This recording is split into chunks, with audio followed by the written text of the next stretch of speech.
PASS group. You've been seeing the logos on all the signs, so what is PASS and what's it all about? Why should you care as a village resident? What you can do, and then at the end we're going to save time for comments and questions. So first of all, why are we here? So we're all brought together here because a company called Geronimo Energy out of Minnesota has chosen a site very close to here, just a few miles north of here actually, to put an 800-acre solar farm on. It's going to be surrounding it's going to be just north of the village of Lomira. It's going to be kind of around Brownsville, and it all takes place in the town of Lomira. So some of you guys, I assume, are just becoming aware of this or know a little bit about it, so hopefully you can answer some of those questions tonight. And many residents are still very confused on the scope of this project. We did go around, a handful of people went around, passed out flyers and whatnot throughout the community, and it was pretty incredible as to how many people had no idea what was going on. They just weren't aware of the scale of the project, and once we started showing them some pictures of it, there's a lot of pretty angry people. So who is Geronimo, and a little bit more about this project itself. Geronimo Energy is based out of Minnesota, not a local company. Geronimo was founded a few years back, and they were actually just recently acquired by an overseas company called National Grid. National Grid is huge, like $19+ billion company, so they have super deep pockets. They've got lots of money behind them. So it's definitely going to be a hard fight we got here. Springfield Solar is the name given to this project that's going to be in our area. And this project is actually not going to be owned by Geronimo or National Grid. What those guys do is they come in here and they install these solar panels, they install the projects, and they kind of they take the backlash of the public, and then what they do is they sell these projects off to the energy companies. So We Energies, Alliant Energy, those guys, they don't want to have this negative taste in the public's mouth for them. So they have Geronimo come and do this stuff. They buy it from Geronimo and then they own it. Got the mic. If they're going to hear you, they got to hear me. So I'm just going to quick talk about the location. I'm sure a lot of you guys have seen the map already. If you haven't, it's on the Facebook groups, it's on the website. Geronimo themselves have shared this map as well, but in case you haven't seen it yet, this is it. So it's really hard to see this, obviously, way in the back of the room, but if you imagine right here is the village of Lomira. This is actually 175 going north, and this is HH going across here. And then obviously this big green area is essentially what's landlocking the village of Lomira. So the village of Lomira's growth will be halted right here at HH. And we're going to do some more review of what that means as far as landlocking the village and why that's a big deal. But just know that there are utilities running right along this area all the way to Highway 49 as far as sewer and water. There's also some other little scattered sections around here. The green is their primary area. That's the area that they definitely want to target to put solar panels. The blue area north of the village of Brownsville, which would also landlock the village of Brownsville, the blue area is their alternate area. So they're sending this entire 800 acres to the PSC, and then the PSC will come back and tell them what they can and cannot put the solar panels on. So they're not going to end up putting it on every single piece of property that's on this map, but it's going to be a majority of it. These numbers are right from Geronimo, right in their engineering report. So 95.2% of this is cropland. It is farmland, and it's not just your everyday run-of-the-mill farmland. This is all grade A1 farmland, which means this is good Wisconsin farmland. What we're known for in the state of Wisconsin. This isn't just land that has decent yields. This is all high yield, good farmland that's going to get destroyed. And we'll talk more about if that land can ever be used again in the future. 2.23% is forested, and that's mainly this tiny little forested area in this box right here north of Lomira. And Geronimo has already said they're going to destroy that wooded area. So anything that may be living in that wooded area will be gone. They said they have to destroy it in order to protect the panels that are surrounding that wooded area. So environmental impact. There's going to be a lot of stuff about environmental impact in this presentation, so this isn't all of it. Geronimo loves to talk about in their little slideshow about the beautiful green space that they're creating. They're going to plant all these lush wildflowers, and it's going to be beautiful. You're going to drive past it, and it's just going to be a picturesque Wisconsin scene. But in reality, we visited area solar panels that have already been installed, and it's definitely not what they're advertising. So they do have to publish eventually some sort of water runoff strategy, but that's just a strategy and it's not a guarantee. There's already individuals in the village of Brownsville who have already stated that they're very concerned about water runoff, and they're concerned about what this is going to bring in addition to them after they strip all of the topsoil off of the land. Heavy metals are used to produce the solar panels, so we do have some individuals that are very concerned about what happens to the solar panels if they are ever destroyed in a storm or damaged or hail or anything like that. Like I mentioned, the topsoil will mostly be removed, and Scott will mention some of that as well, but they will plant essentially weeds. They'll plant whatever will grow in very little to no topsoil. As far as the actual project goes, these are just some dimensions and some distances they've given us. So it's going to be 40 feet from Highway 49. The panels also are 100 feet from habited structures. So they generally tell you this part. They're 100 feet away from you. But that's habited structures, which means if your house is somewhere near these solar panels, it will be 100 feet away from that house. But if there's a barn right next to your house, the barn is not included in that measurement. So in a lot of these cases, these panels will end up right next door to a lot of people's property. And then there's going to be a 7-foot minimum height fence surrounding the entire solar farm project. So when you saw that map, imagine 7-foot plus high fencing surrounding every single one of those chunks as you drive down those roads. Okay, so then we just have, can you guys hear me all right? Good. Can you introduce yourself? Yeah, Scott Ritker. And I'm Eric Coleman. Do you want to say anything else about yourself? Or? We're both members of the group PASS that started. We're also residents within the area, and we represent the village of Lomira as well. So here we've got just a couple of pictures. Can you guys hear me all right? Otherwise I'll use this. So we've got a couple of pictures here, and these were taken just recently, right out of literally car windows of someone driving past. So there's a member that drove up, checked out the solar farm up in Two Rivers, Wisconsin. So these are some of the pictures they took literally as they're driving down the road. So this is what you're going to see as you're driving down some of these roads if the project goes through. So you can see on the left here, the back of the panels. On the right, they're bringing in some heavy equipment, burying all sorts of wires and whatnot underground. And you can kind of just barely see in the background there some of the rows of panels that are going in. A few more pictures as you're driving past. And then this picture on the left here shows kind of the gravel driveways that they bring in, that they run through the panels in some of the higher traffic areas. I did talk to a local farmer that was approached by the solar farm up in Two Rivers, and he actually chose to not sell his land to the solar company because he's actively farming it, and he just didn't believe that was a good use for the farm.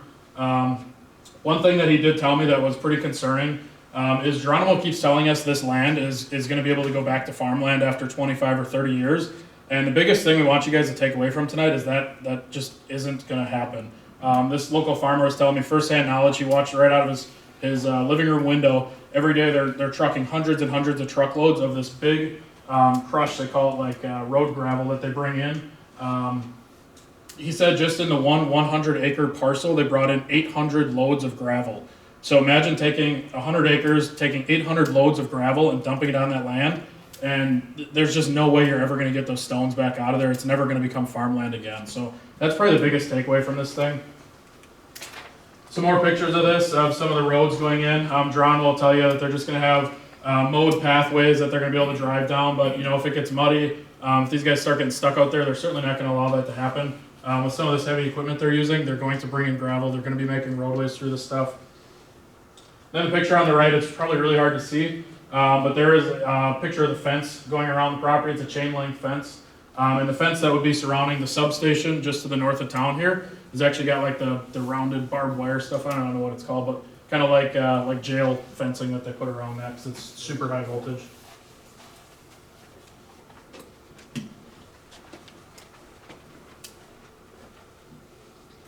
So I'll mention some of the long-term impacts. Geronimo likes to say that the land can finally rest, which is what we'd all like to do nowadays. But ultimately, their idea of rest means not farmed. A farmer's not going to be tilling this land anymore. It's just going to have these poles jammed into the ground.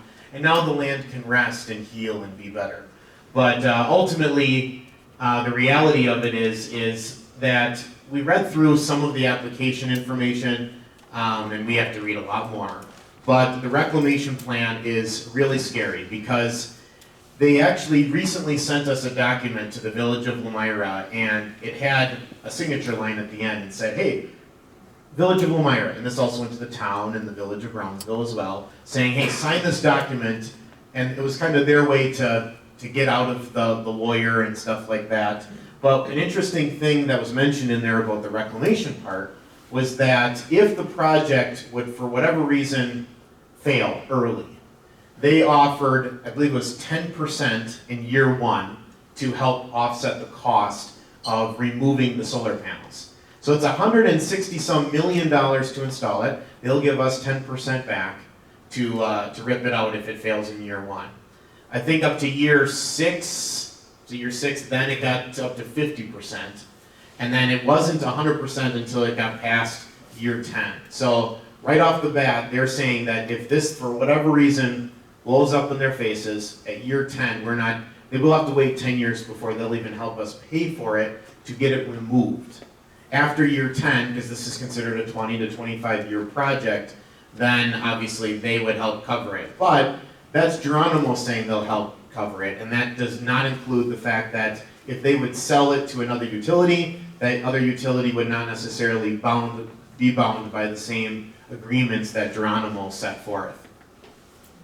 We already mentioned that the land is stripped of topsoil, so it can never be used again.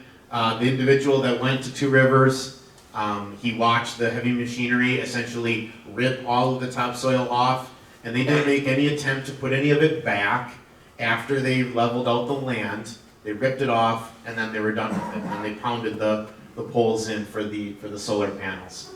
The erosion is a huge unknown because they're going to be eliminating trees and fence lines, so we have no idea what's going to happen after they level a lot of that land out and they remove kind of those existing barriers in the land. And then what's going to happen when we get, some of our torrential rains, and we've had the tornado incidents lately, and what exactly is going to happen as far as the land around here after that. And then I already mentioned the destruction of the wooded area just north of Lomira. So where is the energy going? Somebody said to me the other day, why would you be against this? We're getting free energy out of this deal. Which is not the case. I may not be standing here if I was told that I wasn't going to have an electric bill going forward, because I have 3 kids and my electric bill is expensive. I'm not blaming them. I like electronics too, so it's mostly me. But ultimately, the energy will not stay in Lomira. It's not some magic that it's going to flood into the village of Lomira and into Brownsville, and then we're all going to get just extra juice for our microwaves and whatnot. This electricity is simply going to enter the national grid, and then it's going to get sold as credits to the highest bidder. So if, let's say, Kentucky says, you know what, we need more federal funding, so we need more green energy. Well, they can just buy credits for green energy, and those credits would be sold by whoever owns this project up here. So this energy is not staying here. It's strictly getting sold to whoever is the highest bidder. Your electric bill will show no difference after this project is done. The kernel of corn story just makes me laugh because Geronimo in one of their meetings mentioned corn, as if there's any farmers in the room that don't know what happens to corn after you farm it, because this is a lesson for some of you guys. Their way of advertising what happens to the energy is what happens when a farmer harvests a kernel of corn. It goes to the feed mill, and then you have no idea what happens to it. And that's kind of what happens to the electricity. So you'll have no way of knowing where it goes or what state it ultimately benefits unless that company happens to tell you who they're selling the electricity to.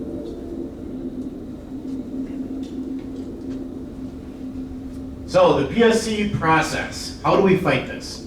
This is the governing body in the state of Wisconsin for this kind of stuff. It's The PSC is the Public Service Commission of Wisconsin. This is a large enough solar project that the approval does not lie with the village board for Lomira or the village board with Brownsville or the town of Lomira. This entire project goes above and beyond local, it goes above and beyond the Dodge County and Fond du Lac County, it goes straight to the state with the PSC. So ultimately, at the end of the day, there are three people that will decide if this project can live or die. And those three people are the three commissioners with the PSC.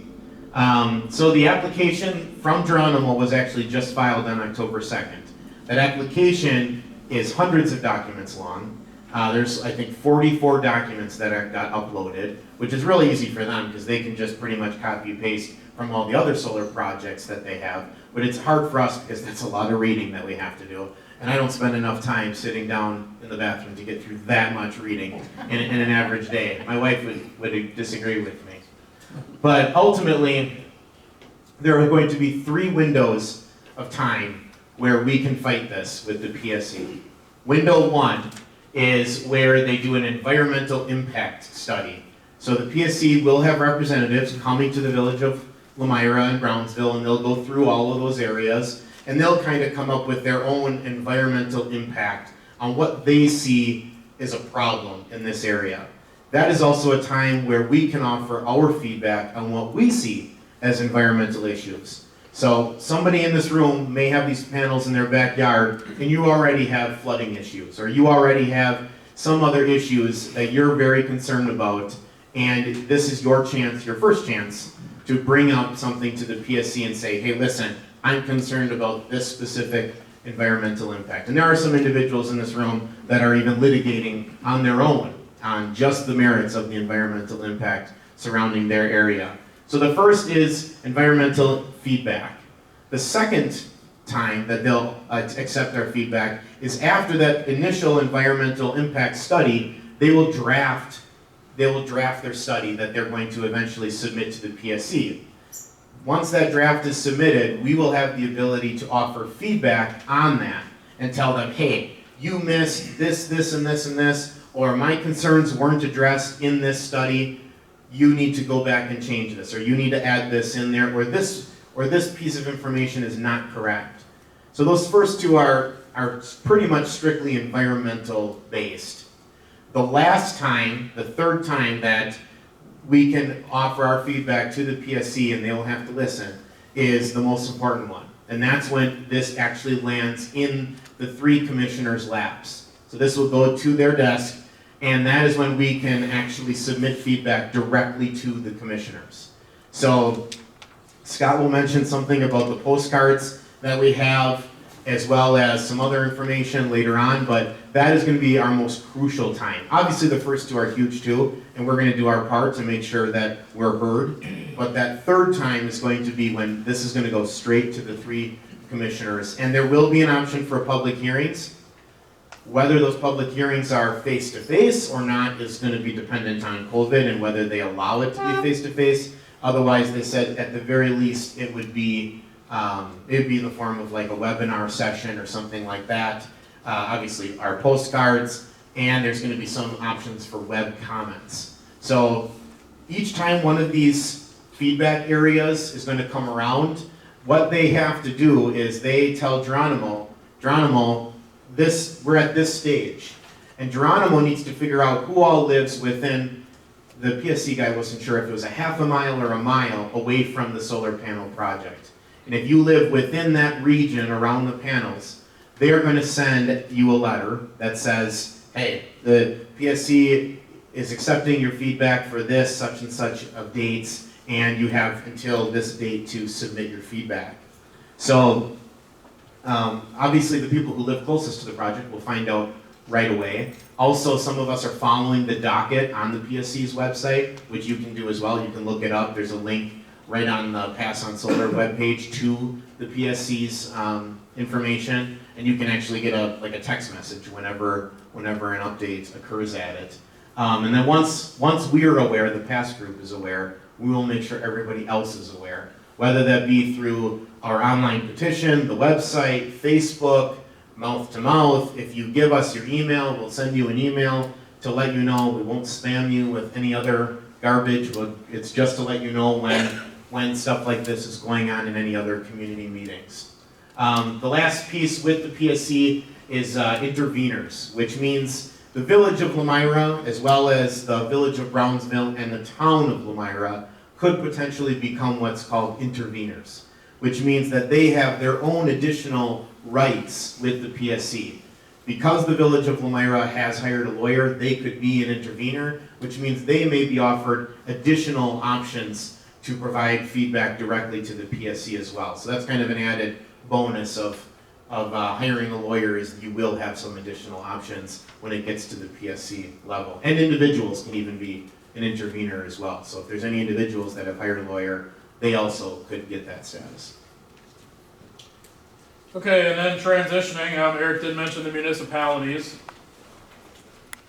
Good transition. If there is one nugget of positive, or positivity, I guess, that comes out of this whole project, it is that some of the municipalities are going to get some tax incentives for these projects being on their property. The village of Lomira gets about $10,000 a year. The village of Brownsville is not getting anything. The town of Lomira is really the big winner here. They get about $140,000 a year. And another piece that Geronimo offers, and they do this a lot of times because it really is a popular item, is they give money as forms of kickbacks to the schools. So the Lomira School District would get about $20,000 every year. So like I said, there's potentially one tiny little nugget that is positive about this project. However, if you look at the numbers of what this project is doing, and once you take away this farmland, that it is never coming back, this $20,000 they're giving to the school is just a drop in the bucket. It doesn't even cover half a teacher's salary. Go ahead, yeah. Yeah. According to what I've been reading, this is going to be a 100 megawatt project. Yep, that's correct. Which, again, according to some of the websites we looked at, it costs $3 million per megawatt. So you're talking about a $300 million project. Who's paying for that? We're going to come back to that. How does that sound? Because we are going to hit on that, okay? Because if we're not able to tap into that grid and benefit from it, then it's kind of like a pile of cow manure. We're going to come back to that. Save that, though. Please ask that when we get to the questions. So with all that being said, what the municipalities are getting out of it, a few of them have decided this is definitely not a positive for our area, given the feedback that we're getting from residents and just based off the municipalities' growth plans and whatnot. So this is what each municipality is doing to fight it. The village of Lomira passed a resolution that they're going to take any and all action to stop this project. They also hired an attorney, a lawyer that's representing them, and he's working at the PSC level right now. The village of Brownsville hired a lawyer. That lawyer did write a letter on behalf of the village of Brownsville. He wrote that to the PSC. The town of Lomira has not taken any action that we're aware of yet. And our village attorney did tell us that we have the best chance of fighting this thing if we can get the public behind it, and also if these municipalities all start working together and everyone gets on the same page. That is your best chance to fight this. Now Eric is going to talk a little bit about PASS and to kind of get to your question, who we are. So Scott and I are actually co-founders of the PASS group, as well as a few other individuals in this room. Originally it kind of started out as like, I sat on the village board and I'm like, really the community needs to be more aware of this. So we need to get the community involved. So I kind of wear two hats in that. I'm also on the village board, but ultimately this is more of a community-driven operation.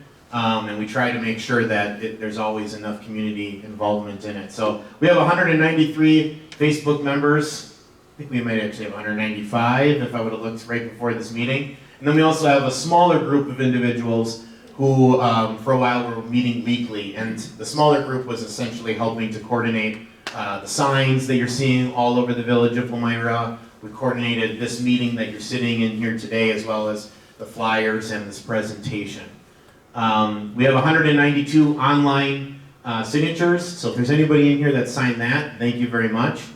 And then we also have 150 plus handwritten signatures. We're not exactly sure how many we have because we have sheets all over the villages, kind of cycling around. We have some at the local bars and whatnot as well. So thank you for signing the petition if you have already. We also have over 250 yard signs in the ground today, and we have more yard signs out there if you don't have any.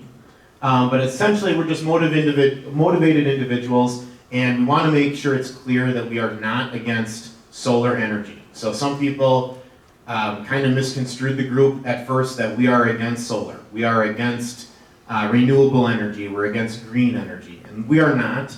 If this project, and we're also not a situation where, you know, not in my backyard, and that's final.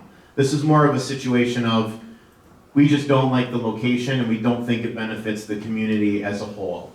If this was somewhere else, if this was out in the middle of nowhere where it wasn't landlocking some communities and there wasn't existing infrastructure and this wasn't grade A1 farmland, this would be a totally different story and we'd be doing something else tonight. But the fact of the matter is, they're planning on putting it, you know, they're going to landlock 2 villages with this and then a huge section of the town. But ultimately, our mission is to simply inform the public and make sure the public is aware. Because my biggest failure would be if the solar panels start getting installed and somebody comes up to me after the fact, after they're already in, and they're driving past them on Highway 49 and they say, wow, those look like crap. I wish I would have known that this was going in. I would have done something about it. So this is our goal, to make sure that you guys are aware and you have the option to do something about it if you so wish to. So I kind of said why you should care, even if it's not in your backyard. This will affect you if you pay taxes. If you have a water or sewer bill, this will affect you, especially in the village of Lomira. We're putting a new wastewater treatment plant in. It had to be sized for village growth. The village is not going to grow, however, if we landlock it to the north where we were planning on growing the village. So that big increase that the village of Lomira residents saw on their water bill will not ultimately help us in the long term. And it won't go down because there won't be an entity ever in that spot to use that land. And obviously if you pay taxes, your tax dollars go towards, you know, the village. And if we had a large company come in and they were offering 200 jobs or something, they would offer us a lot more tax incentive than what the solar project is today. And it's important to note that, you know, I talk about kind of farmland and at the same time I talk about developing. But ultimately at the end of the day it comes down to, if we're going to sacrifice the land, let's do it for something that brings people to the community, to the village, to our schools, and not shun them away from this area.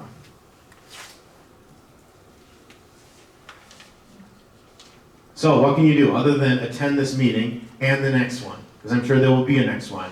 What I didn't mention in the PSC slide is that this is a 180-day project. So they do have 6 months to make a decision, which means those signs in the ground are going to start to look kind of nasty after a while, because we're going to ask you guys to keep them in there in the ground as long as there's still fight left in us to fight this project, and as long as the PSC hasn't made a final decision. I don't know if you saw the article in the Dodge County Pioneer, but they kind of mentioned the political signs will eventually come out, but we hope the solar signs will continue to stay in the ground. So ultimately, attend the meetings, please. Submit feedback to the PSC. We will let you know when you can do that. Scott will talk about the postcards in a little bit. Host a sign. If you don't have a sign in your yard today, please put one up. If your neighbor doesn't have one, ask your neighbor. Obviously, the higher traffic roads are awesome. Highway 67, 49, 175, main streets, stuff like that, where people will see them.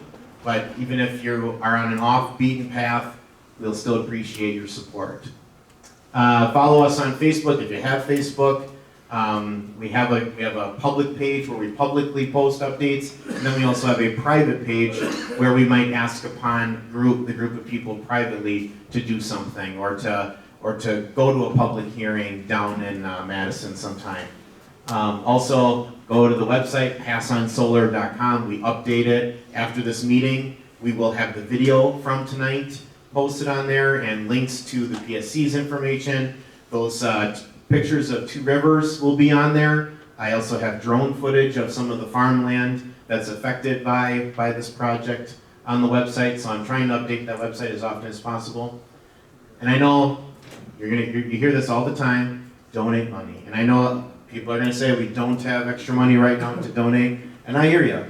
But if you are willing to donate anything towards our cause, it would be much appreciated. A lot of the signs, all of the signs essentially right now are at cost to the past members, and that's a small group of individuals who have been trying to kind of run the show right now with just our own money going into it, as well as the website and some of the other stuff. So any money that you guys are willing to donate will just ultimately help fight this project and help the villages in the long run. If there's anything left over that has not been spent on anything regarding this fight, it will be donated to the local food pantries. So we will accept money tonight. If you can't give money tonight, get in touch with us through Facebook or that email address on your chairs. We will more than happily accept and appreciate any donations. Sign the petition. We have petitions tonight. If you'd like to take one with you and take it to your local business or anywhere that you go that there's going to be a bunch of people there that you know would feel similar to you about this and you're against it, that's great. Please collect signatures. These petitions will be given to the PSC. So at that public hearing moment, we would love to walk up to those 3 commissioners and hand them all of our signatures, whether it be the online ones printed out as well as the ones that are handwritten. And if you offer your email on the petition sheet, we will sign the online one on your behalf, and if we ever add an update to the online one, it'll automatically send you guys an email as well. And then obviously contact your local representatives. So you can always contact the Village of Lomira, the Village of Brownsville, the Town of Lomira. I'm not asking you guys to harass them or give them a hard time, but contact them and find out where they're at on this or what their opinion is. You can also contact your state representatives. We have contacted a bunch of state representatives. A lot of them have pretty much said this is in the PSC's hands and there's not much we can do, which they're right. But we have had individuals like Mark Bourne offer the option of writing a letter to the PSC when the time comes. So we can at least ask for some of them to write letters on our behalf. Okay, last slide, guys. Doing good. So to kind of wrap things up and re-hit on a few of the items that Eric had mentioned, please sign the petition on your way out. We'll keep this slide up here, or we'll pull it back up at the end again, but grab a copy of the flyer and then these postcards. These postcards, if you fill these out, if you put an additional comment in there as to why you are, even if you say I'm not against solar, I'm just against it in this area, or whatever your personal comment is, these all do get filed. They become a legal document that gets filed and scanned in at the PSC level. And the commissioners, as they're going through and they're saying, okay, does this town like it or not like it, they have to look at every single one of these. So if you guys put something on here that they're going to actually read, that means a lot more than just checking a box, putting your name on it, and dropping it in the mail. On the back side, you'll see it's postage stamp. We are actually going to take that on. We're going to send these out to them when the time is right. When one of those 3 windows is open, we're going to start blasting these to the PSC and get them in their hands and really show them that the community is not for this project. The website, we hit on that a few times. I believe the website is also on that little piece of paper that's on your chair as well. You can go on the website. There's lots of really good information on there. As Eric said, he's going to keep that up to date. Every few days he's updating stuff as stuff becomes available from the PSC. He is putting it on there. There's better pictures on there. And as we learn stuff, it immediately goes onto that website so you guys can learn with us. The donation box, if you're a local business owner or you get around to a lot of places, we'd love to have you put a donation box out. You're somewhat informed on this now after tonight, so you can talk about this intelligently. So if people come in and ask you questions on it, you can explain this, what it is to them and where the money goes. We also do have an account set up at TSB Bank. So if you don't trust handing us $10 tonight, feel free to go to TSB. They know what it's under. You can write out a check, do whatever you got to do to give them money as well. The signs Eric talked about, we do have some here as well, and we're going to continue to keep printing those.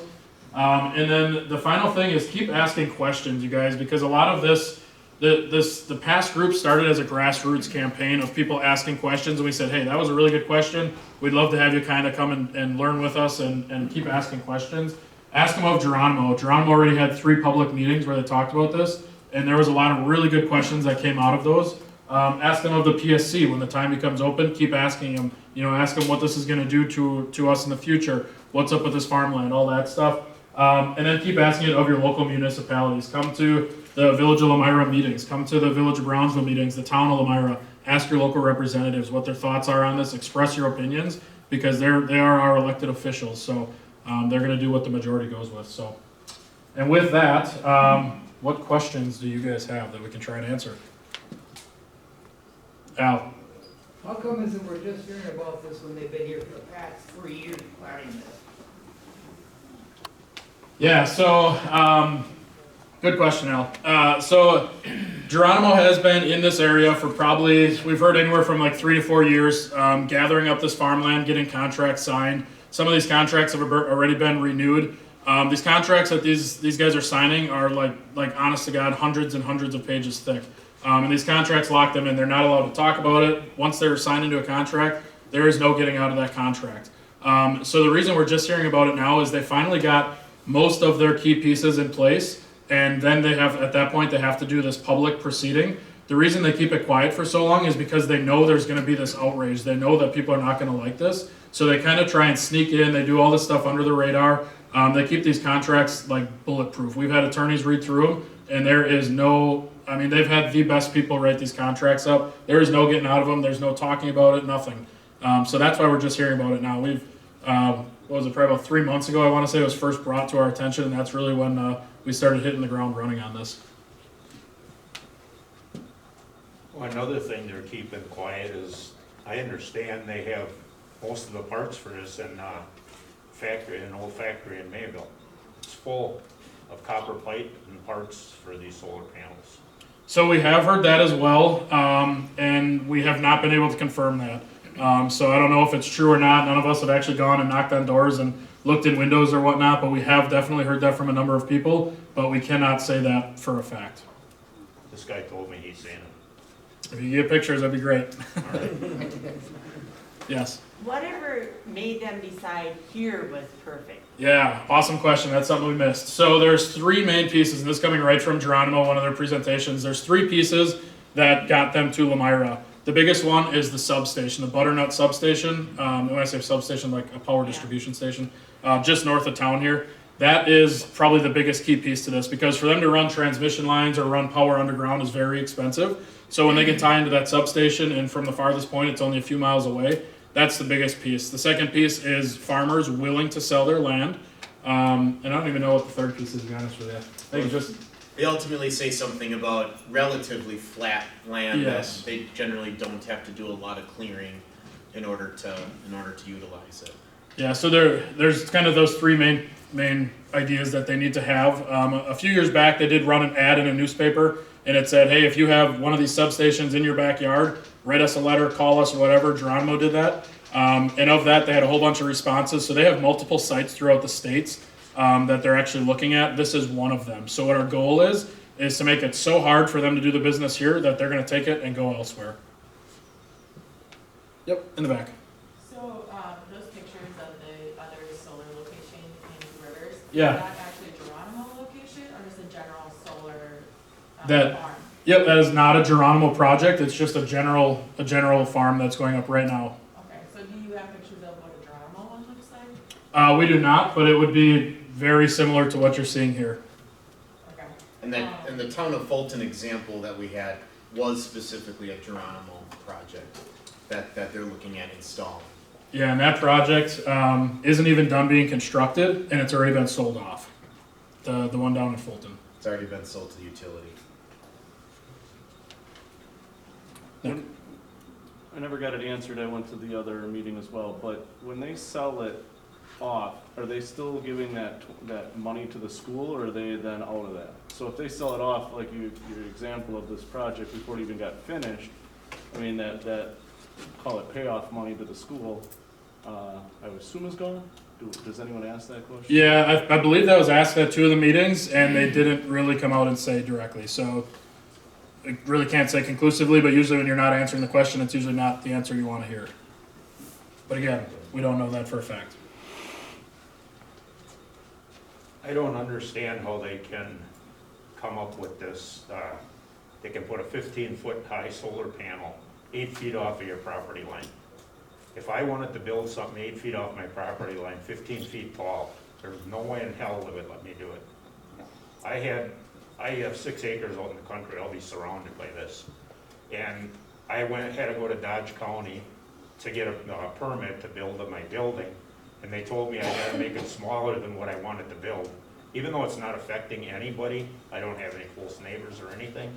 You can't even build what you want on your own property, but somebody else can build right up next to it and put some eyesore up. Funny how that works, eh? Yeah. Yeah, so and that's, I guess getting back to your question on the 100 megawatt idea, the reason Geronimo sized this project at 100 megawatts is it just so happens to be 100 megawatts is the cutoff to make this state approval. So at that 100 megawatt level, these local municipalities almost don't even have a say anymore. And they do that on purpose, especially when they're going into areas where, they've done studies and they know that it's going to be detrimental to the area. They size these things so they can go to that state level and jump through all these hoops. So they're not as green and friendly as what they come off. I think we had one in the back. Yep. So, I just want to see if I understand this. You're talking about the contracts. Does that mean that this land has already been sold then? So the question was, with the contracts we were talking about, if the land has already been sold. So this project is, Geronimo does two different ways. Some projects they lease the land, some projects they buy the land outright and then sell it off. This is a for sale project, so they buy the land.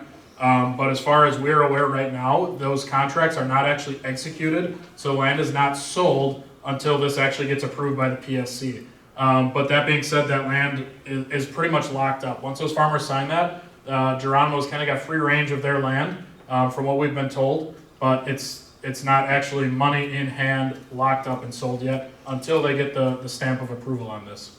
And is it all independent farmers' lands, or does the village of Lomira own any of it? No, it's all private residents, farmers, yep.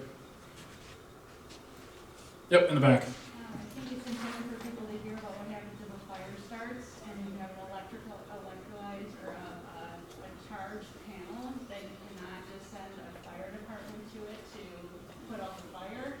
There's been some talk about it, but I thought maybe this group should hear about that. Just so happens to be, we have a firefighter here. Yeah, so I was at the Town of Lomira meeting, and they were talking about a fire starting within one of these, big sections of panels, and it kind of piqued my interest, like, wow, I'd be interested in hearing what we're supposed to do according to Geronimo if a fire breaks out. And ultimately, their statement was, well, they would just kind of stay on the outside and keep it from spreading. And that was their answer, was essentially park the fire trucks around the giant, 400-acre plot and keep the fire from spreading. So I told them, honestly, that's a pipe dream with our small local municipality fire departments. It's a lot different from like a wildland fire where you can actually go in the black zone where it's already burned and actually have a chance of fighting it. But with panels, it is going to be a scenario where there's not a whole lot we'll be able to do. It'll start and then we'll do our best, but it'll be a scenario where it'll be more of a defensive thing. And I'm sure there's going to be a hazmat situation involved as well because of the heavy metals that are in those panels. So the one lady from Geronimo did mention that she would send me an email with more information about what the fire plan would be, and then I would share that with our fire chief, who's also here tonight. But I never got an email from her as far as what that would be. But we would definitely have to come up with probably a totally new Mavis box card for a fire breaking out in that area. And that is true, I'm in insurance, so I know that is, I just want to reassure you people that it is true, that you can't just send a normal fire department out to fight a fire with these kind of panels. You can't do that because you can't add water to something that is electrically charged. It's not going to do any good, and it would be potentially dangerous. So I do want to assure you people that that isn't just them saying something and us saying something. It is a truth. Thank you for your comment. Go for it. Where does Town of Lomira stand on this? We can't speak specifically on the town of Lomira because we're not on that board, but from what we understand and from what we've heard from residents, they have not taken any action. The rumor was that they're not for the panels, but they're not necessarily for fighting the panels either. And I will admit, I mean, the town of Lomira, this is a small Wisconsin town, and $140,000 is a lot, so that could be part of it. But ultimately, if you want to get their input, your best bet would be to go to the town website and then contact those 3 individuals.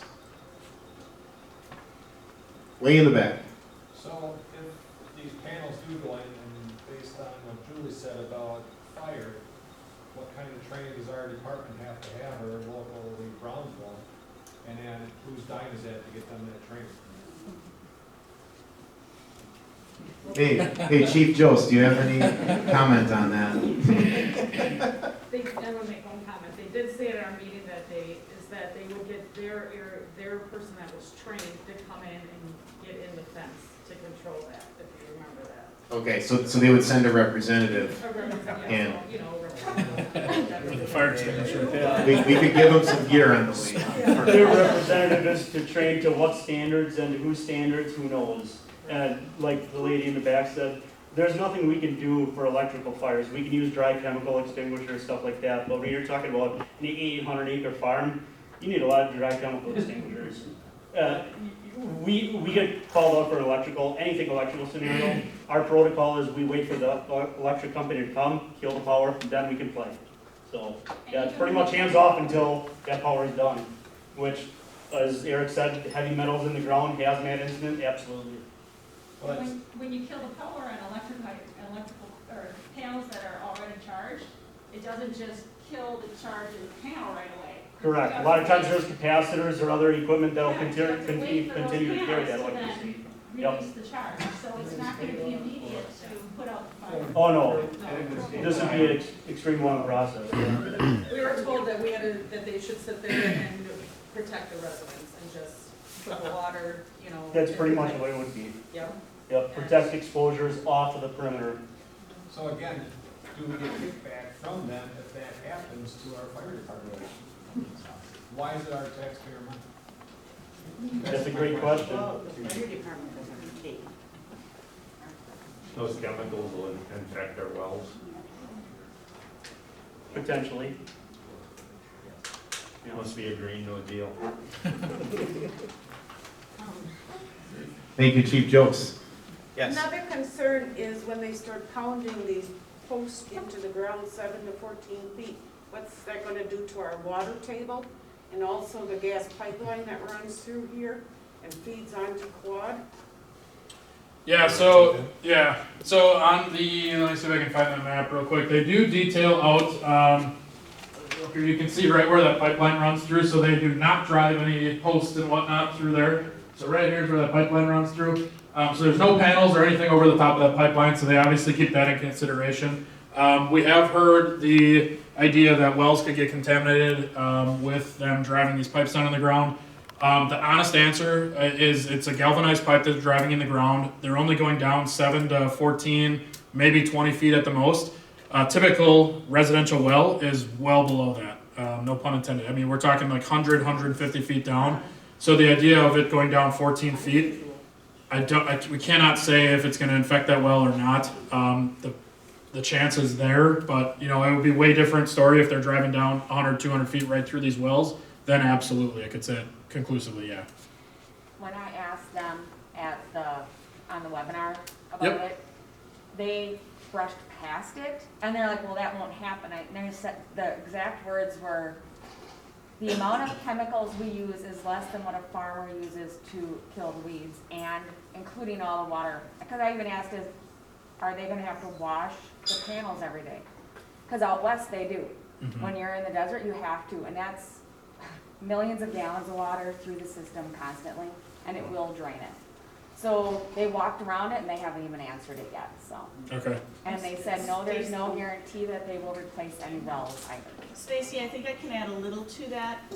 As far as the washing of the panels, in the Midwest, when they are building, They don't have. we to. have enough precipitation. Yep, that's what I heard too, Yep. yep. So great question, but yeah, Yeah. big But difference I'm just between saying, the but I'm West. just saying, like water in general though, they haven't even said that they will stop contamination. And they haven't said if they would even replace the wells with those that are around here.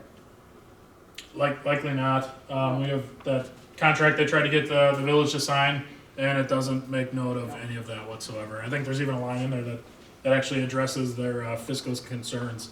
With this money they're giving, it's up to the buyer if he wants to honor that or not. I think is one of the lines that's right in there.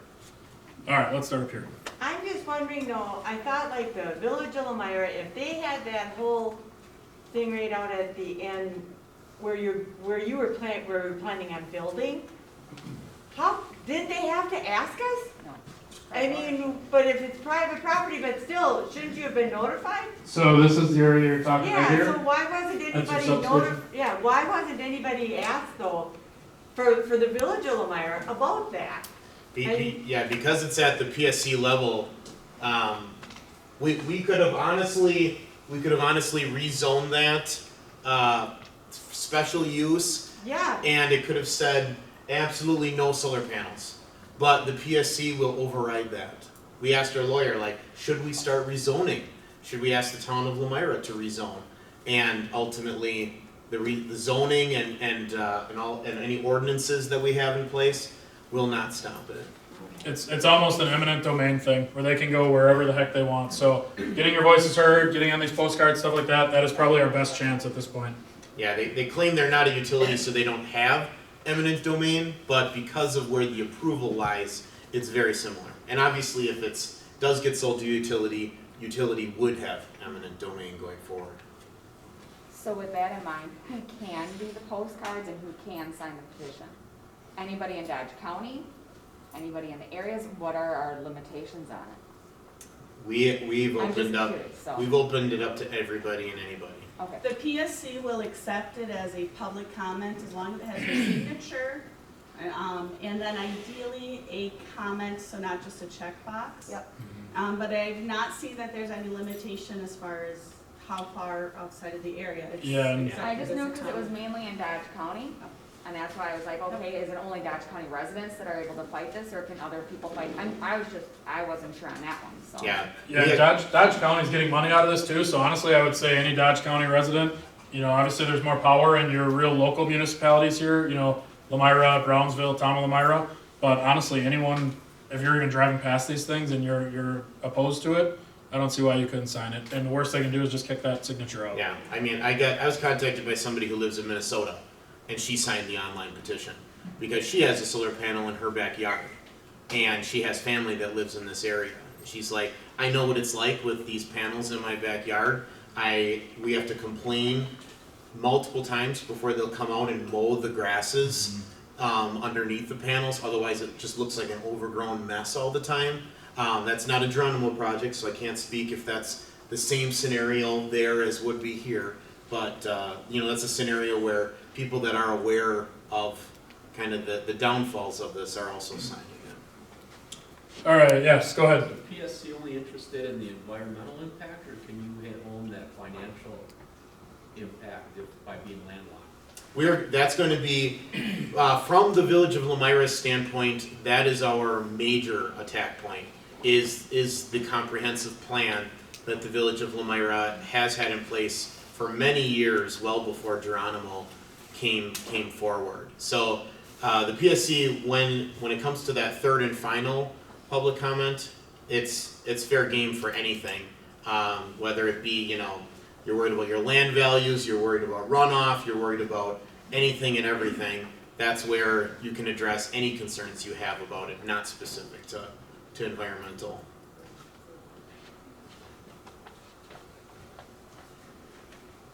Yep, go ahead. I have other question, but actually playing off what you just said, I mean, that major argument though, isn't that gonna be weakened by the fact that we haven't, I mean, I've lived in Lomira my whole life pretty much, and like, we haven't really made substantial, like, development moves in years. So isn't that argument gonna be weakened by the fact that we aren't actually doing those development plans that we have? Yeah, unfortunately, the Village of Lomira doesn't have, We don't have the funds to go to those farmers and pay them $20,000 to buy that land and then turn around and sell it for $1 to a business coming in. But the fact of the matter still remains that we still have the sewer and water laterals running all the way to 49, and that's not free to put those in. We did just complete East Avenue, and we just did that this past year. So that was something that we did very recently, not only for the benefit to the village residents, but also majorly for the businesses. Grande was a big player with that, and they wanted that so that they could connect right into the village for their trucks and whatnot to get in and out. So we're hoping with East Avenue as well that plot of land north will become more and more valuable. The Village of Lomira also recently passed an ordinance, I believe in the last year, where if a business did come to the area and they wanted to connect in to our wastewater treatment plant, they have to be annexed into the Village of Lomira. And that's mostly in order to help us pay for the wastewater treatment plant as well, and the taxes. So we have made changes just in the last couple of years to try to get businesses to come in. But I'll agree with you that it's a slow-moving process. And my other question was, with the gravel removal, so have they actually, I mean, being coming from a farming family, I picked a couple stones, probably bigger than gravel pieces, so, I'm just wondering, have they actually specified a process for removing the gravel to make it farmable? Or have they not specified a process and all their process is just throwing money? Yeah, I'll kind of hit on that one, excuse me. So they do not have a full-blown comprehensive plan on how how that stuff would all get removed. The gravel, honestly, is a big concern. However, probably the bigger concern is all those posts they're driving down in the ground. The fact that they're taking this ground, they're not necessarily stripping the topsoil off it, moving that fill dirt into the low spots, and then re-putting that topsoil down like you would do when you build a house or a new barn or whatever. They're literally just taking dozers and pushing that dirt all into from the high spots to the low spots. So your good topsoil is mixed with your fill dirt, and just garbage is going to grow on that ground. So that's probably the biggest detrimental idea. You know, topsoil takes thousands and thousands of years to develop and decompose and get to that point where it can grow good crops. They're taking that and literally filling it in, mixing it all up, and then not even to mention all the wires that are put in the ground. So every one of these panels has got a wire connected to it or multiple wires that is running down those posts and going down in the ground because they're driving through their mowers, their trucks, all that stuff. So all those wires are down in the ground. There's no way you're ever going to get that stuff back out of there.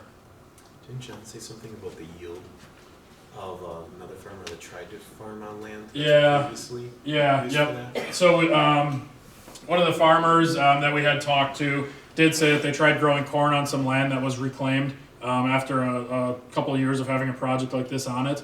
And they went from typical corn yields down to about 20 bushels an acre, which for a farmer you're not making money off 20 bushels an acre.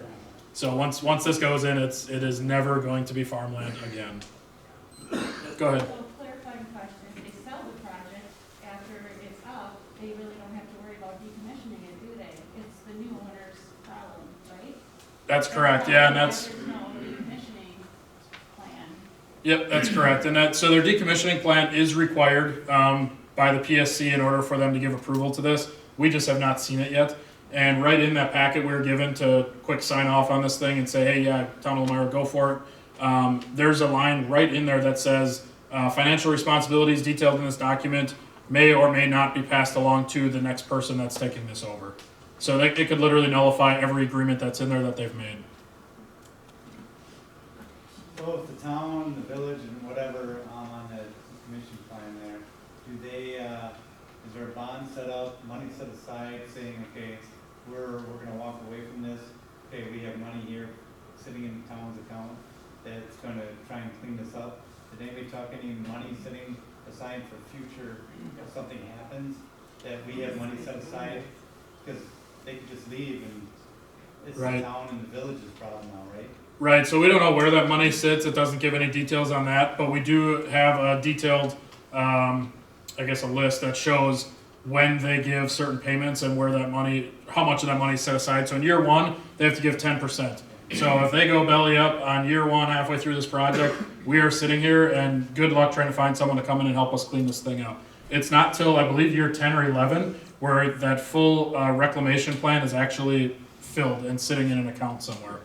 So once this project is literally 50% through its lifespan, then there's actually that money sitting there. So who knows if more efficient panels are gonna come out before then, they say this is not worth it, we're out of here. There's so many different scenarios that could happen. And this technology is so new right now, these mega industrial sized farms is so few and far between that we don't know what's gonna happen. Yep, go ahead. So this is pretty safe to say this is going to get sold to Alliant Energy because they're shutting down Sheboygan fossil fuel plant by 22. So if I had to guess, I would probably say We Energies actually, because that power station is owned, the Butternut substation is owned by We Energies. So that would just be my guess, but I do not know. We have something over here. Well, I just want to hit on that development in Lomira. I mean, when you look back in the last 20 years, Convex put up a new building here. They stayed in town. Grande just put up a new building. We have Printers Row right up by Quad Graphics, and that supplies water. So, and with our water project we did last year, we did a booster station to increase water pressure for public safety, and also the people in, I think, the Highland subdivision to get their pressure up. At that time, we upsized that pipe to, I believe it was 12 inches. I think it was originally spec'd at 8, but we upsized it 12 inches for future growth into that area. So, I mean, Lomira has had a lot of development over the last 20 years. So, I mean, I think we're going in a really good direction. Things don't just happen year after year. It does take some time, but I think we're going in a really good path here. I think previous boards have set a really good path for us with our comprehensive plan on the north side of town, and it's just a shame that, it's almost thrown out the window. What's kind of funny I is really hit on that, village expansion. We've done a really good job over the last 20 years. Yeah, excellent point. What's kind of funny is the state is actually the ones that mandate us from a town level to make these comprehensive plans, put these maps together that show where we want to grow, how we want to grow, industrial versus commercial versus residential. They're the ones that make us do that. And then here they are totally overriding those plans and saying, oh, no, we think this is a better spot for it. Put it right there, right north of Lomira where, there's potential for growth. And hitting on the Lomira Highland subdivision, there is, I want to say 6 or 7 new houses that have just gone up in there, with plans for quite a few more in there. And that would be like 100 yards from where these panels would be. So literally right in the backyard. Our state representatives and stuff like that, you guys have a list of people we can contact. Is it beneficial to all of us to give them a call and say, hey, I live in Brownsville, I kind of have this program that's going on here we don't agree with. Is there any ideas on how we should contact these people to let them know? Yeah, so we can actually put all those contact names and numbers. I believe they're on Facebook, but we can put them on the website as well. And I would always, my go-to is it can't possibly hurt to call, leave a voicemail, get their secretary knowing that, these villages and these municipalities are against this thing. Because if their phones start lighting up with hundreds and hundreds of residents from here that are against this, they're gonna do something about it. They can't just ignore that many people. But if we have one person every other week that's calling and saying, hey, I don't like this, that's not gonna do much. But, there's power in numbers, so.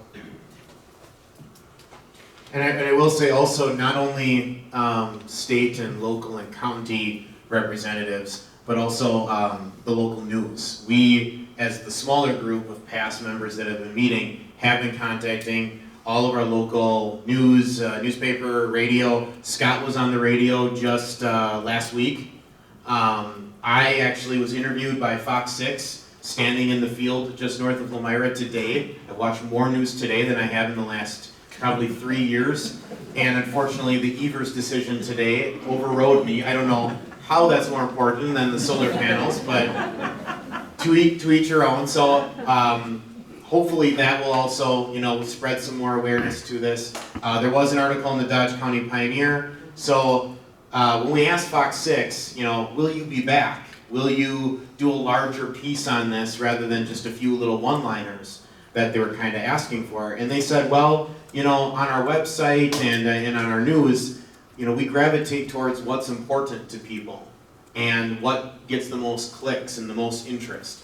So if the village residents show that this is important to them and they get phone calls and they start hearing more and more about it through all of these different channels, they'll be back. and hopefully some of the other stations will too, and then this will blow up a lot bigger. Do we know on average how much they're grossing, like per acre? Right, well, what is it? I've gone online and with the municipal company that owns Geronimo, annually, $4.4 million is what they're taking in. Yeah, so I'm guessing it's billion, Al. Billion. Yeah, I'm guessing it's billion. So this project alone, if you run the numbers on it, they openly will tell you this powers about 20,000 homes. Take an average power bill of, let's call it 120 bucks a month. Does that sound fair to everyone? Do that math, multiply it out. This project in its 25 to 30 year lifespan will generate them about $850 million. Their investment, what they're making here, all the equipment they're putting in the ground, their personnel on site, all that stuff, they've publicly said is it like 168 million? Yeah, and we don't know if that 168 million includes or does not include the subsidies that your taxes are also paying for. So I mean, either way you slice it, there's a massive chunk of that pie that's going somewhere. They're making money, that's for sure. Yeah. And how many full-time jobs is gonna have? Yeah, that I don't. I'm amazed we didn't have that in this. It will produce 3 full-time jobs, and somebody, a local individual said, well, maybe they'll put an office here, and that'll do something. They haven't talked about putting anything here. Those 3 full-time jobs will not be, Village of Brownsville residents that are getting those jobs. Those will likely be regional individuals who will, come in and get out. They're not going to be from this area. Plus, it's 3 jobs. We're eliminating 600 to 800 acres for 3 jobs. Yeah. Any idea how many farmer jobs disappear when they do this?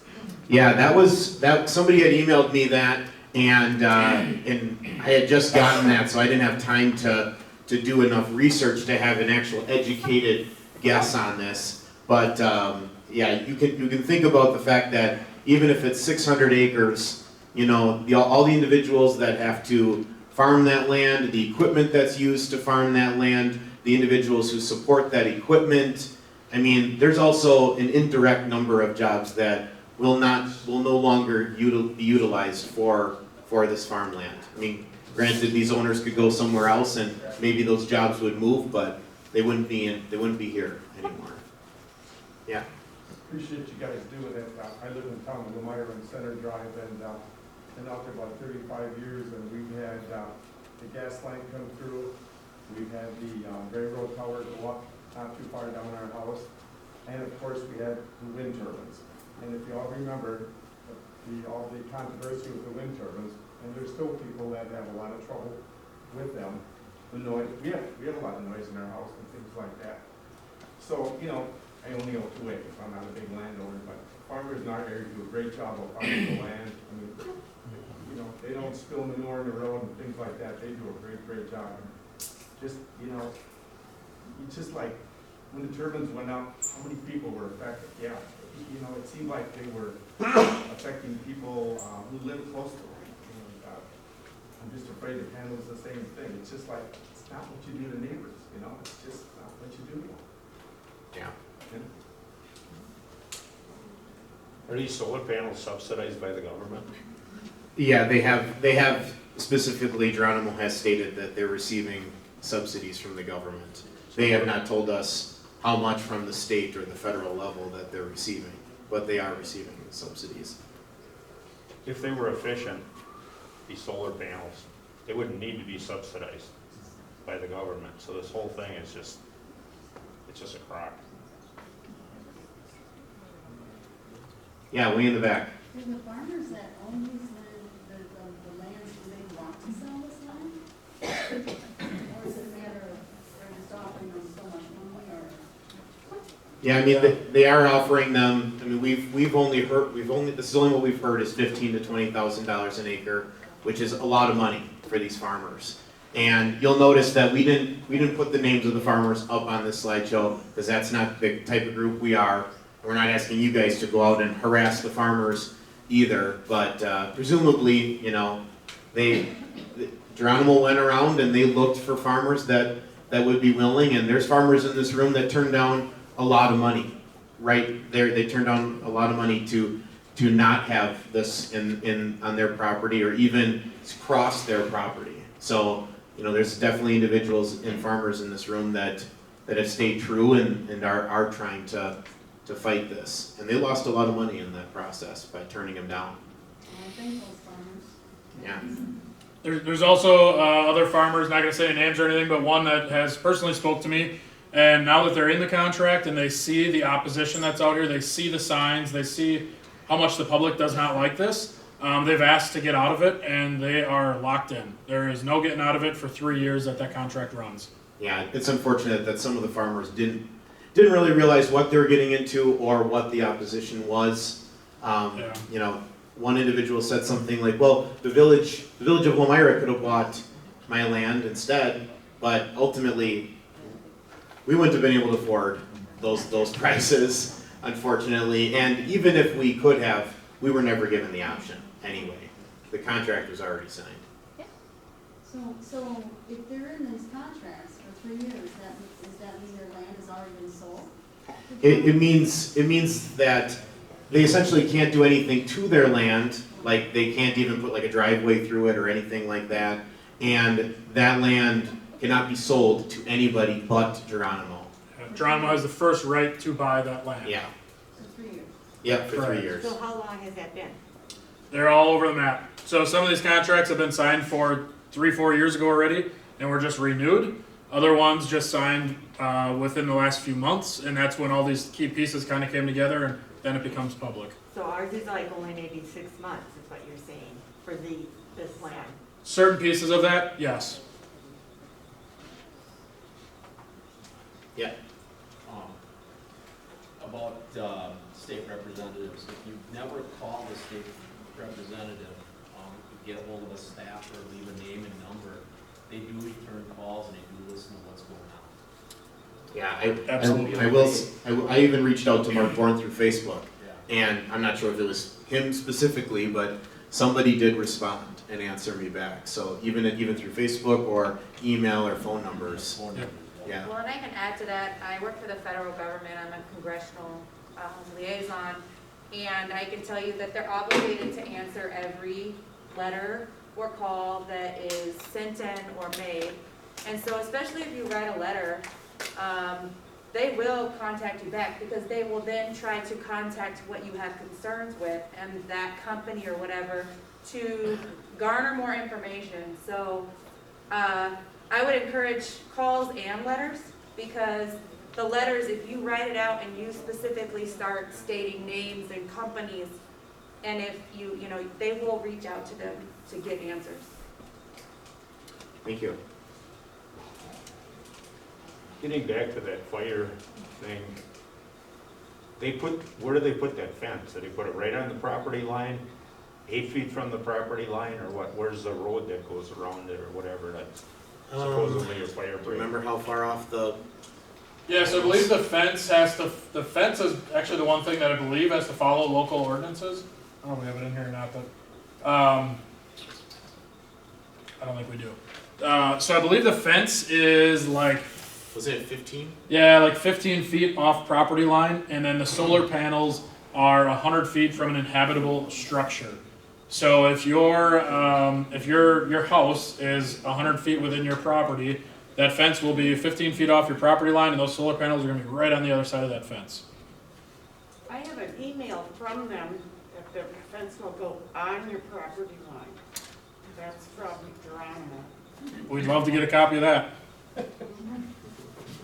Yeah, and some of their numbers have been kind of all over the place. They kind of give you a worst case scenario, like, well, for some property owners it's going to be this, for other property owners it's going to be this. So, you know, some will definitely have a better option than others.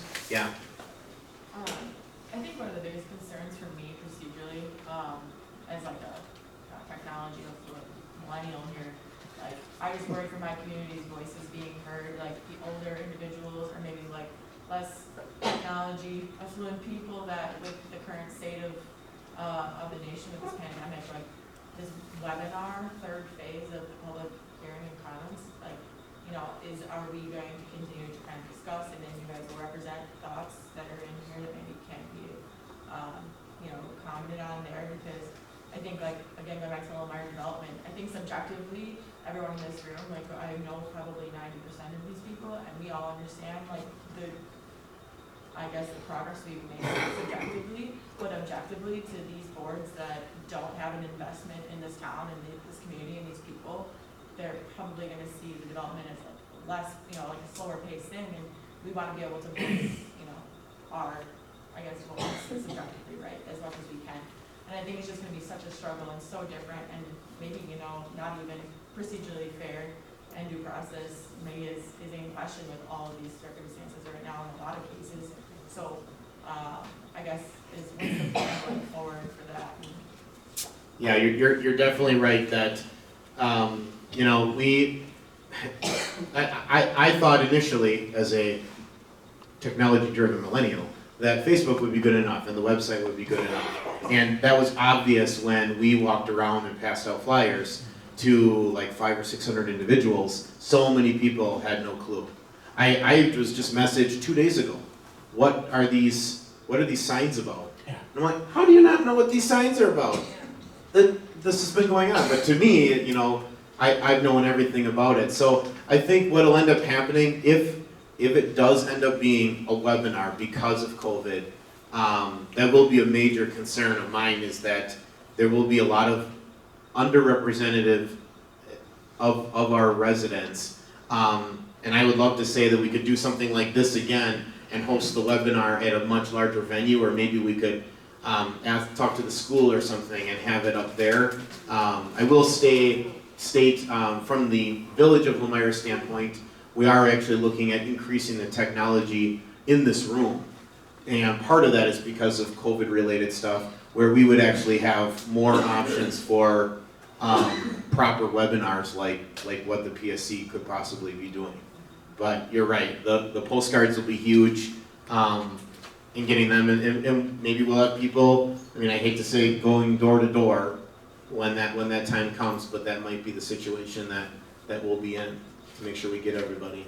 Yeah, feel free to take extras of these. We have lots of them printed out there. Give them to your neighbors, give them to anyone that you're talking to. Because we all know neighbors that don't get out of their house, if they're lucky, if they even get the newspaper, and probably hear about this through that, but otherwise they have no idea this is going on. Feel free to take these, give them our contact information, we'll get in touch with them, we'll throw a yard sign in their yard, we'll get them to sign the petition, just get us their information and we'll take it from there.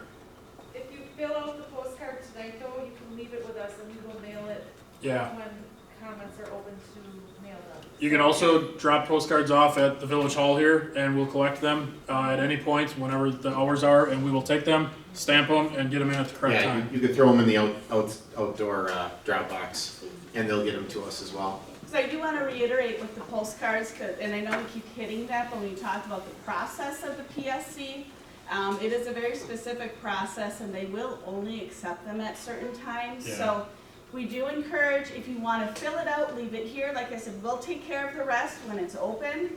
Another is we do plan on letting people know when it is open for comments.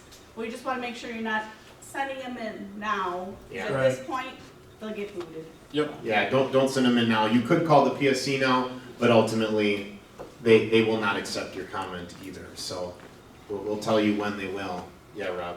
Yeah, the main thing is the community's got to get out to the country and talk to these people. Social media is great, but we're still old school here. There's a lot of people that I've been talking to have no clue. They don't know what the internet is. We need people to get together, go out on a Saturday afternoon or after work at night and talk to people and have a conversation. There's all kinds of stuff. Just call and we'll get you the information. You got to get out to these older people and let them know what's going on. Because when it shows up, it's done then. And Yeah, then it's too late. people feel bad for them because they've been here their whole lives and didn't know what was going on. And these older people will sit down and write a letter. I know they will. But you got to give them the chance to show them what's going on because they're not connected with the whole rest of the internet world here. So get out there and do your part. Any other questions on this project in particular, John? I guess the people want to see a view Lomira's gonna look like in a couple of years if this happens. Drive 5 miles north of Two Rivers, Wisconsin. Yep, They're building a 1,300 acre solar farm there right now, so. yep. Under construction right now up in Two Rivers, about an hour and a half drive roughly. Are you getting any support from Grande or Condex or Michael's. any other companies? Any of them? I haven't reached out to any of them, to be honest with you. Still relatively new here, but definitely people on our radar. Typically, when you're a business like that in town here, you got to stay somewhat neutral on it. You know, especially Michael's being potentially getting some of the contracts for this work. I got to imagine they'd potentially stay neutral on it, but definitely on our target list to reach out to them and get some input. Yeah, and I applaud the businesses that have been willing thus far to come forward and support this, because ultimately they're supporting it because, you know, you're not bringing customers to the village by putting this in. So it's kind of a risk for some of these villages, or some of these businesses are worried about alienating, you know, these farmers who have signed it. But it's not really the case. We're not trying to attack the farmers. So thank you to the businesses who have been willing to help us out. Yeah. Has anyone explored this idea that they keep promoting that you could raise sheep within this solar panel area? Yeah, so we've heard that as well. I believe it was asked of Geronimo without confirmation, so we can't spread that. I mean, but they used it as part of their presentation. They did. Yes, they did. Like, how you get in, and what are these sheep gonna eat, and where are you gonna keep the sheep? Yeah, we're assuming that's a falsehood, but yeah, cannot confirm or deny. if you start seeing me build a sheep farm just outside of town, I may have heard something otherwise, but yeah. I haven't heard anything about side effects. Has Geronimo made any statements about side effects? For instance, some of the things that concern me is where's the stormwater going to go? How much water is deflected by these panels? What percentage of the water is still going to be able to infiltrate into the soil? I farm land right across Center Drive from their main push over there, and I'm already seeing cattails growing in my mind out there because there's going to be so much water coming through there, it's just hard to imagine. And the other thing is, I don't think anybody has mentioned noise. When they were putting in the wind turbines, they talked about flickering lights and all sorts of things. They never talked about noise. And now that the wind turbines are up, noise is one of the biggest offenders, as anybody who is near them will tell you. Well, when the wind blows through trees, it makes noise. So what's it going to do when it blows through 800 acres of solar panels? You know. Yeah, they've only specifically addressed the noise produced by the power inverters, which they've stated is very minimal, and it's not a concern.